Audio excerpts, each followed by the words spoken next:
সূরা মারইয়াম।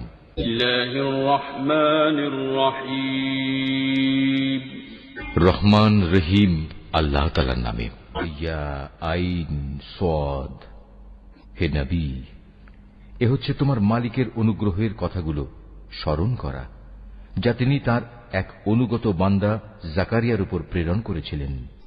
যখন সে একান্ত নীরবে তার মালিককে ডাকছিল, সে বলেছিল, হে আমার মালিক, আমার শরীরের হাড় দুর্বল হয়ে পড়েছে এবং আমার মাথা শুভ্র জল হয়ে গেছে, তুমি আমার দোয়া কবুল করো।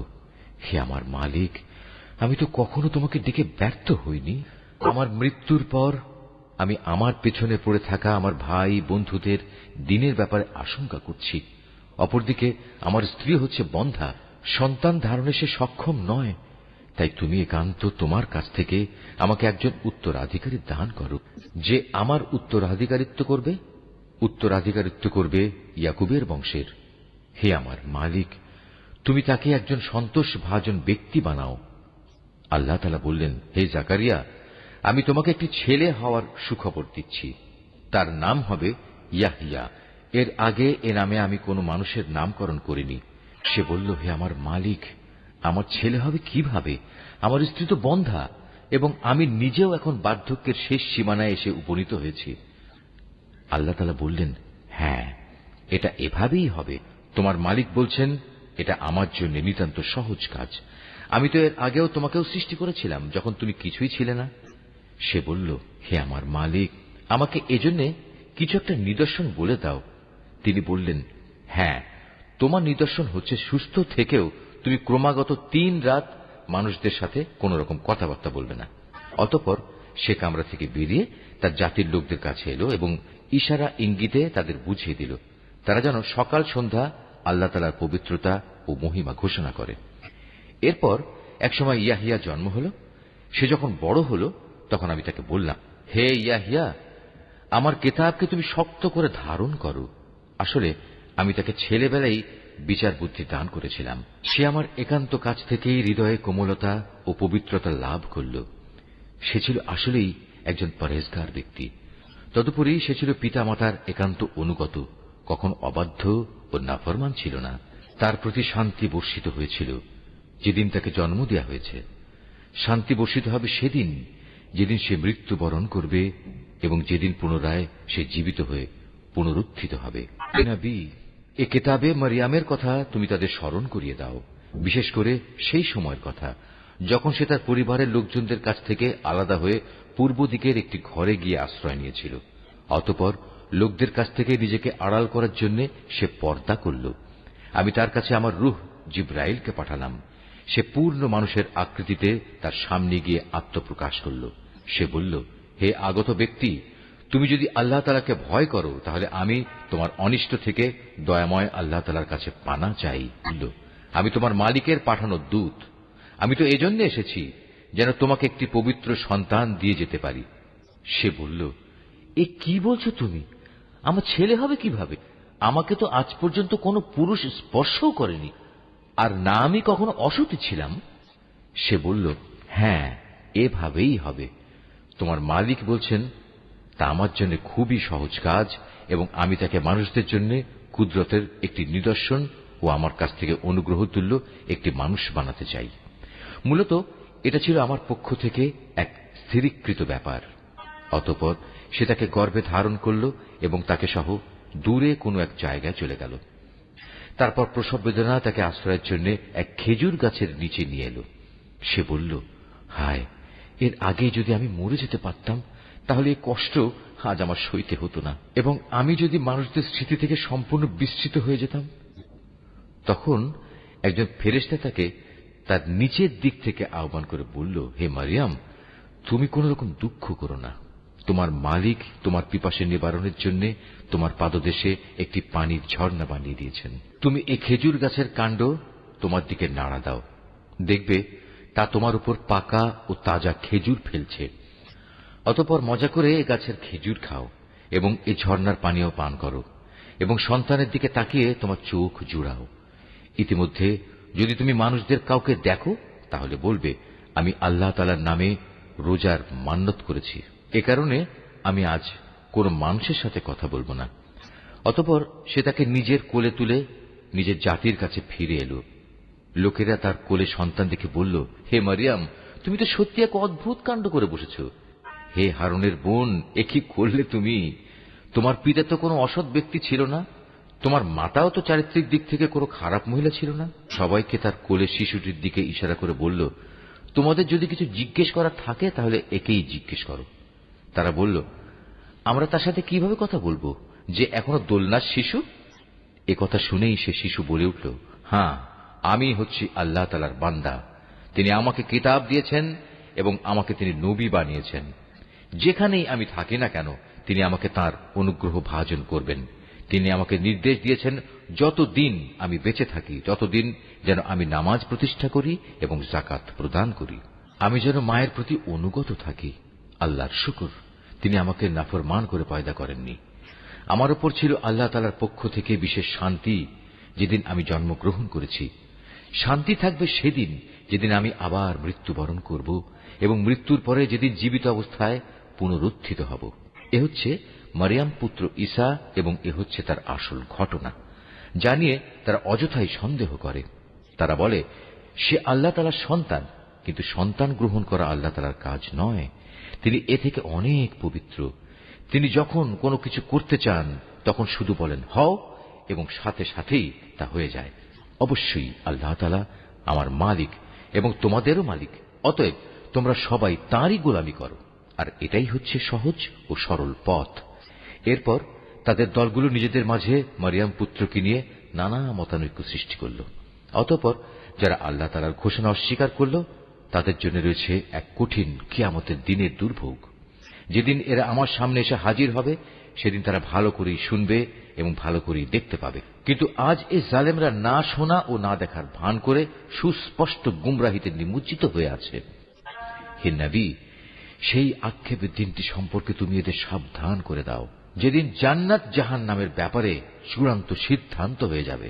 এখন তো এরা এ ব্যাপারে গাফিলতে ডুবে রয়েছে, তাই ওরা আল্লাহর উপর ঈমান আনছে না। নিশ্চয়ই পৃথিবীর মালিক হব আমি এবং তার উপর যা কিছু রয়েছে সে সবেরও, আর তাদের সবাইকে আমার কাছেই ফিরে আসতে হবে। হে নবী, কেতাবে তুমি ইব্রাহিমের ঘটনাকে স্মরণ করো। অবশ্যই সে ছিল এক সত্যবাদী নবী। বিশেষ করে সে সময়ের কথা যখন সে তার পিতাকে বলল, হে আমার পিতা, তুমি কেন এমন একটা জিনিসের পুজো করো যা দেখতে পায় না, কিছু শুনতে পায় না, যা তোমার কোনো কাজেও আসবে না?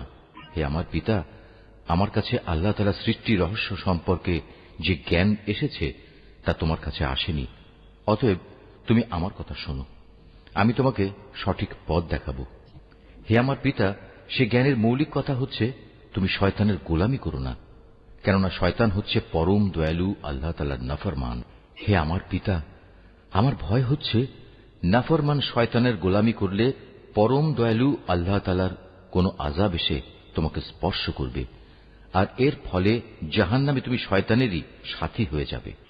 সে বলল, হে ইব্রাহিম, তুমি কি আসলেই আমার দেবদেবীগুলো থেকে বিমুখ হয়ে যাচ্ছ?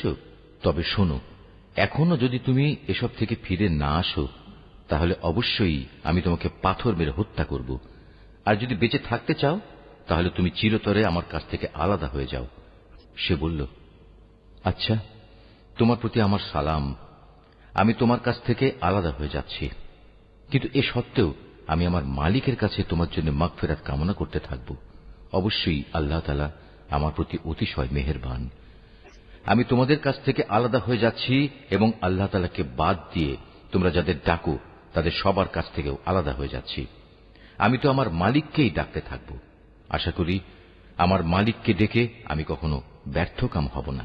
অতঃপর যখন সে সত্যিই তাদের কাছ থেকে পৃথক হয়ে গেল এবং পৃথক হয়ে গেল তাদের থেকে যাদের ওরা আল্লাহ তাআলার বদলে ডাকত, তখন আমি তাকে ইসহাক ও ইসহাক পুত্র ইয়াকুব দান করলাম।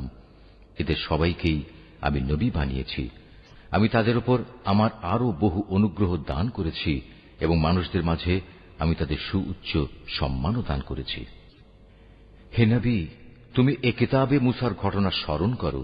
অবশ্যই সে ছিল একনিষ্ঠ বান্দা, সে ছিল রসুল, নবী। আমার কথা শোনার জন্য আমি তাকে তুর পাহাড়ের ডান দিক থেকে ডাক দিলাম এবং তাকে আমি গোপন তথ্য সমৃদ্ধ কথা বলার জন্য আমার নিকটবর্তী করলাম। আমি আমার নিজ অনুগ্রহে তার ভাই হারুনকে নবী বানিয়ে তাকে তার সাহায্যকারী হিসেবে দান করলাম। নবী, এ কেতাবে তুমি ইসমাইলের কথাও স্মরণ করো। নিশ্চয়ই সে ছিল যথার্থ প্রতিশ্রুতি পালনকারী, আর সে ছিল রসুল, নবী। সে তার আপনজনদের নামাজ প্রতিষ্ঠা করা ও যাকাত আদায় করার আদেশ দিত। উপরন্তু সে ছিল তার মালিকের একান্ত পছন্দনীয় ব্যক্তি। হে নবী, তুমি এ কিতাবে ইদ্রিসের কথাও স্মরণ করো। সেও ছিল একজন সত্যবাদী নবী। আমি তাকে উচ্চ মর্যাদায় সমাসীন করেছিলাম। এরা হচ্ছে সেসব নবী যাদের উপর আল্লাহ তাআলা অনুগ্রহ করেছেন। এরা সবাই ছিল আদমের বংশোদ্ভূত, যাদের তিনি মহাপ্লাবনের সময় নূহের সাথে নৌকায় আরোহণ করিয়েছেন। এরা তাদেরই বংশের লোক। এদের কিছু লোক ইব্রাহিম ও ইসরায়েলের বংশোদ্ভূত। উপরন্তু যাদের তিনি হেদায়েতের আলো দান করেছিলেন এবং যাদের তিনি মনোনীত করেছিলেন, এরা হচ্ছে তাদেরই অন্তর্ভুক্ত। এদের অবস্থা ছিল এই, যখনই এদের সামনে পরম করুণাময় আল্লাহ তাআলার আয়াতসমূহ তেলাওয়াত করা হতো, তখন এরা আল্লাহ তাআলাকে সাজদা করার জন্য ক্রন্দনরত অবস্থায় জমিনে লুটিয়ে পড়ত। তাদের পর তাদের অপদার্থ বংশধররা এল। তারা নামাজ বরবাদ করে দিল এবং নানা পাশবিক লালসার অনুসরণ করল। অতএব অচিরেই তারা তাদের এ গুমরাহির পরিণাম ফলের সাক্ষাৎ পাবে। কিন্তু যারা তওবা করেছে, ঈমান এনেছে এবং নেক কাজ করেছে, তাদের কথা আলাদা। তারা তো জান্নাতে প্রবেশ করবে। সেদিন তাদের উপর কোন রকম জুলুম করা হবে না। স্থায়ী জান্নাত এমন এক অদৃশ্য বস্তু, যার ওয়াদা আল্লাহ তাআলা তার বান্দাদের কাছে দিয়ে রেখেছেন। অবশ্যই তার ওয়াদা পূরণ হয়েই থাকবে। সেখানে তারা কোনো অর্থহীন কথা শুনতে পাবে না। চারিদিকে থাকবে শুধু শান্তি আর শান্তি। সেখানে সকাল সন্ধ্যা তাদের জন্য নিত্য নতুন রিজিকের ব্যবস্থা থাকবে। এ হচ্ছে জান্নাত। আমার বান্দাদের মাঝে যারা পরেজগার, আমি শুধু তাদেরই এর অধিকারী বানাবো। ফেরেশতারা বলল, হে নবী, আমরা কখনো তোমার মালিকের আদেশ ছাড়া জমিনে অবতরণ করি না। আমাদের সামনে পেছনে যা কিছু আছে এর মধ্যবর্তী স্থানে, তা সবই তো তাঁর জন্যে। মূলত তোমার মালিক কখনো কাউকে ভুলে থাকেন না। তিনি আসমানসমূহ ও জমিনের মালিক, এবং তিনি মালিক এদের উভয়ের মাঝে যা কিছু আছে তারও। অতএব তোমরা একমাত্র তাঁরই গোলামি করো, তার গোলামির উপরই কায়েম থাকো। তুমি তার সমগুণ সম্পন্ন এমন কোন নাম কি জানো যে তুমি তার গোলামি করবে? কিছু সংখ্যক মূর্খ মানুষ বলে, একবার আমার মৃত্যু হলে আমি কি জীবিত অবস্থায় মাটির ভেতর থেকে পুনরুত্থিত হব? এই নির্বোধ মানুষটি কি একবারও চিন্তা করে না, এর আগে তো আমি তাকে সৃষ্টি করেছি, অথচ সে তখন কিছুই ছিল না? অতএব তোমার মালিকের শপথ, আমি অবশ্যই এদের একত্রিত করব শয়তানদেরও। অতঃপর এদের সবাইকে হাঁটু গাড়া অবস্থায় জাহান্নামের চারপাশে এনে জড়ো করব। তারপর আমি অবশ্যই এদের প্রত্যেক দলের মধ্যে থেকে দয়াময় আল্লাহ তাআলার প্রতি যারা সবচেয়ে বেশি বিদ্রোহী ছিল, তাদের খুঁজে খুঁজে বের করে আনব। ওদের মধ্যে যারা জাহান্নামে নিক্ষিপ্ত হবার অধিকতর যোগ্য, আমি তাদের সবার চাইতে বেশি জানি। জাহান্নামে তোমাদের মধ্যে এমন একজন ব্যক্তিও হবে না যাকে এর উপর দিয়ে পার হতে হবে না। এটা হচ্ছে তোমার মালিকের অমোঘ সিদ্ধান্ত। এ পার হওয়ার সময় আমি শুধু ওসব মানুষদেরই মুক্তি দেব যারা দুনিয়ার জীবনে আল্লাহ তাআলাকে ভয় করেছে। অবশিষ্ট জালেমদের আমি নতজানু অবস্থায় সেখানে রেখে দেব। তাদের সামনে যখন আমার সুস্পষ্ট আয়াতসমূহ তেলাওয়াত করা হয়েছে, তখন তারা ঈমানের বদলে কুফরি করেছে। তারা ঈমানদারদের লক্ষ্য করে বলে, বলতো আমাদের উভয় দলের মাঝে কোন দলটি মর্যাদায় শ্রেষ্ঠতর ও কোন দলের মাহফিল বেশি শানদার? অথচ ওদের পূর্বে কত শানদার মাহফিলের অধিকারী মানব গোষ্ঠীকে আমি নির্মূল করে দিয়েছি, যারা আজকের এ কাফেরদের চাইতে সহায় সম্পদ ও প্রাচুর্যের বাহাদুরিতে ছিল অনেক শ্রেষ্ঠ। এদের বলো, যে ব্যক্তি গুমরাহিতে নিমজ্জিত থাকে তাকে দয়াময় আল্লাহ তাআলা অনেক ঢিল দিতে থাকেন, যতক্ষণ না তারা সে বিষয়টি স্বচক্ষে প্রত্যক্ষ করবে। যে বিষয়ে তাদের সতর্ক করা হচ্ছে, হয় তা হবে আল্লাহ তাআলার শাস্তি, নতুবা হবে কিয়ামত। তেমন সময় উপস্থিত হলে তারা অচিরেই একথা জানতে পারবে কোন ব্যক্তিটি মর্যাদায় নিকৃষ্ট ছিল এবং কার জনশক্তি ছিল দুর্বল। এর বিপরীত যারা হেদায়েতের পথে চলে, আল্লাহ তাআলা দিন দিন তাদের হেদায়েতের পরিমাণ বাড়িয়ে দেন। হে নবী, তোমার মালিকের কাছে তো স্থায়ী জিনিস হিসেবে মানুষের নেক আমলই হচ্ছে সর্বোৎকৃষ্ট পুরস্কার পাওয়ার দিক থেকে যেমন তা ভালো, প্রতিদান হিসেবেও তা তেমনি উত্তম।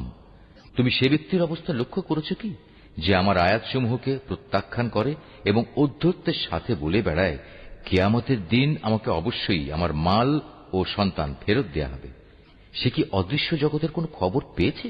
না দয়াময় আল্লাহ তাআলার কাছ থেকে এ ব্যাপারে সে কোন প্রতিশ্রুতি আদায় করে নিয়েছে? না, এর কোনটাই নয়। যা কিছু সে বলে আমি তার প্রতিটি কথাই লিখে রাখব, এবং সে হিসেবেই কিয়ামতের দিন আমি তার শাস্তি বাড়াতে থাকব। সে যা কিছু আজ বলছে আমিই হব তার অধিকারী, আর সে একান্ত একা ও নিঃসঙ্গ অবস্থায় আমার কাছে ফিরে আসবে।